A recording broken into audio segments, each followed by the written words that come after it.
Are you a lump summer or do you prefer to dollar cost average into the stock market? Let me know down in the comments below, guys. Are you the type of person who dollar cost average on a regular basis into the stock market?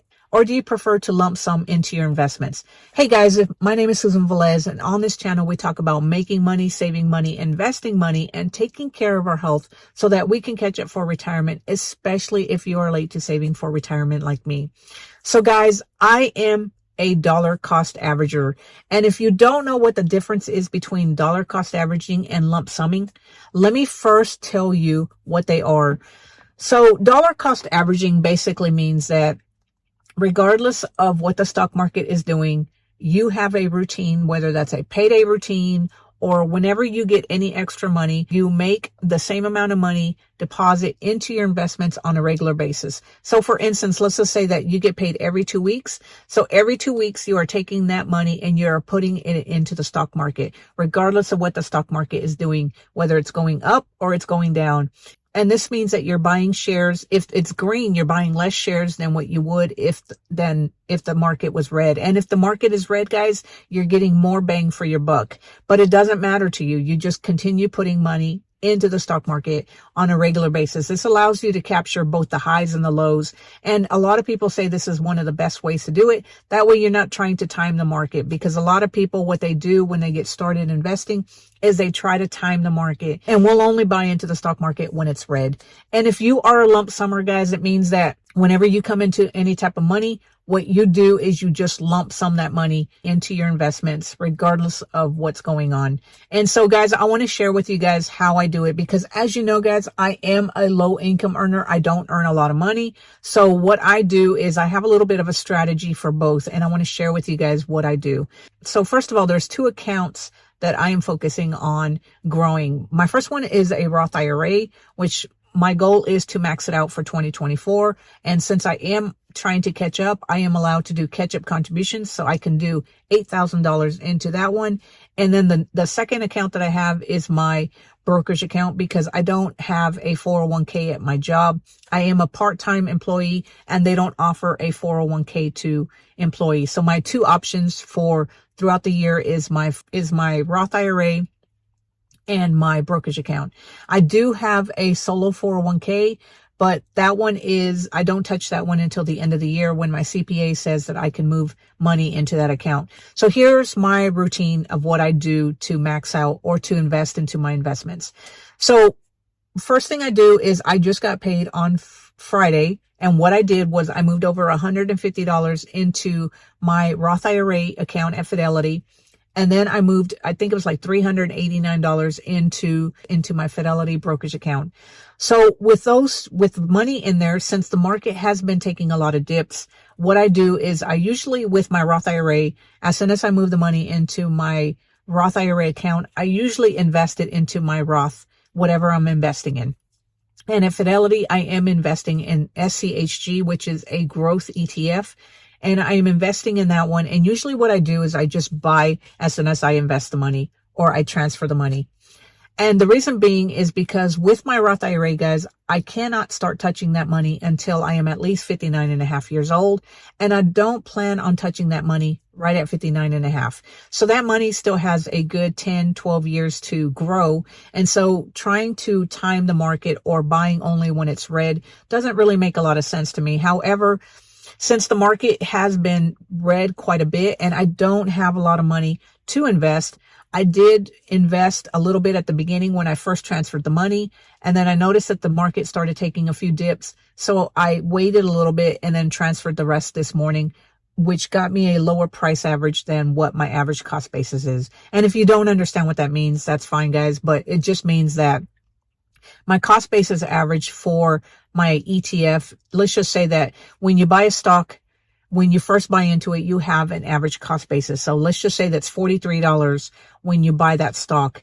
Then after you buy again, if it falls below the $43, means they're getting more shares and it's going to lower your cost basis. But like I said, guys, that's trying to time the market and it really doesn't really matter. And with an ETF, guys, and with it being my Roth IRA, I don't think that it really matters so much what my average cost basis is, because by the time that I am able to start using my money from the Roth IRA, I think that the average cost basis that I have right now, the ETF is going to be doing a lot better. So it really doesn't matter for my Roth IRA.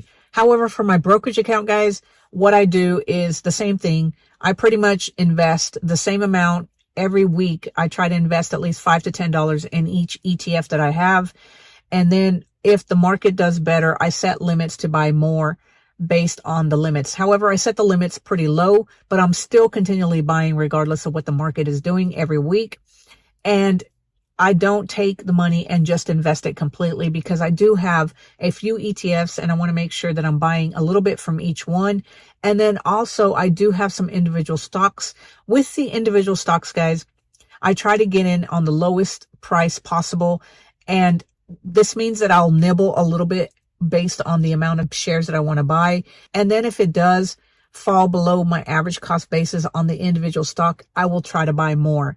And that is not really trying to time the market. It's just trying to get a better cost basis on the individual share, because eventually I'm going to have to sell that individual stock. And the lower that my average cost basis is on the individual stock, that means the more money that I make on the back end. So you make your money on the front end when you buy a stock.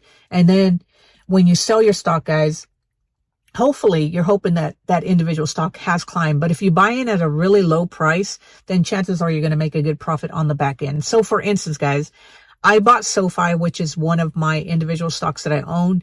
My average cost basis on SoFi is $4.72. So right now the stock is it's been fluctuating between $7.40, but my cost basis is $4.72.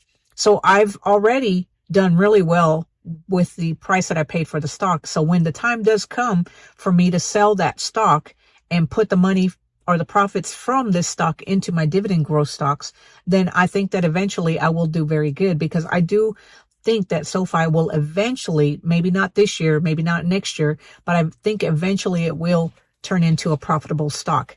So anyway, guys, that's how I do my investing. I prefer dollar cost averaging because I think that dollar cost averaging allows you to buy both on the high and on the low, so that you're not investing everything at one time, because we all know that the stock market has been climbing this year. And if you just take a huge lump sum of money and just invest it, you're buying at the all-time highs. And then when the market does go red, I know a lot of people will start panicking and feel like they bought at the all-time high.